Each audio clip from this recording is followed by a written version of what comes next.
মুখ্যমন্ত্ৰীয়ে কৰা ভাল কাম, মুখ্যমন্ত্ৰীৰ নেতৃত্ব টংকেশ্বৰ ৰাভাই কৰা ভাল কাম এই সঁহাৰি ৰাইজক আমি পাই আছোঁ আৰু এটা মানে ভাল ইংগিত মই ভাবোঁ যে ৰাভা হাছাং ইলেকশ্যনৰ ৩৬টা সিটতে মিত্ৰজোঁটৰ প্ৰাৰ্থী বিপুল ভোটত জয় হ'ব।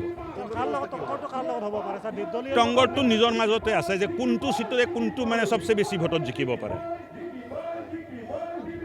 কোনটো এই সিটত বেছি ভোটত জিকিম নে ইয়াৰ কাষৰ সিটত জিকিম।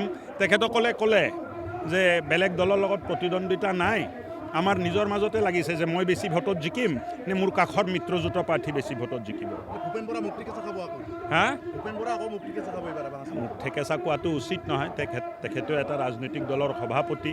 কিন্তু কংগ্ৰেছৰ ফলাফল ভাল নহয়, তাৰ কাৰণটো হ'ল কংগ্ৰেছ যেতিয়া শাসনত আছিল এই অঞ্চলবাসী ৰাইজৰ ওপৰত যিটো অন্যায় অত্যাচাৰ হৈছিল তাৰ এই কথাবিলাক ৰাইজে পাহৰি যোৱা নাই।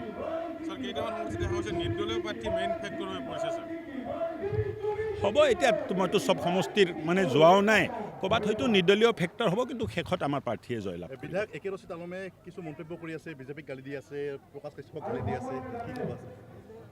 যাৰ যিটো চিন্তা এই কামটোহে কৰিব। গোৱালপাৰা সংৰক্ষণৰ ক্ষেত্ৰত কি পদক্ষেপ ল'ব আপোনালোকে? গোৱালপাৰাত বহুত মানে শংকিত হৈ আছে এতিয়া। মুখ্যমন্ত্ৰী থাকালৈ শংকাৰ কোনো কাৰণ নাই। এজন সিংহপুৰুষ অসমৰ মুখ্যমন্ত্ৰী হিচাপে প্ৰতিষ্ঠা পায়, তাত বহি আছে আৰু এই মানুহখিনিক ৰক্ষা দিয়া দায়িত্ব তেখেতৰ আছে আৰু তেখেতে এই কামটো কৰে। মোৰো আছে, মইতো তেখেতে দিয়া মাৰ্গদৰ্শনতে আমি কাম কৰি আছোঁ, কিন্তু তেখেত থকালৈ কোনো চিন্তা কৰাৰ কাৰণ নাই আৰু তেখেত এতিয়া আছে বহুত দিনলৈ।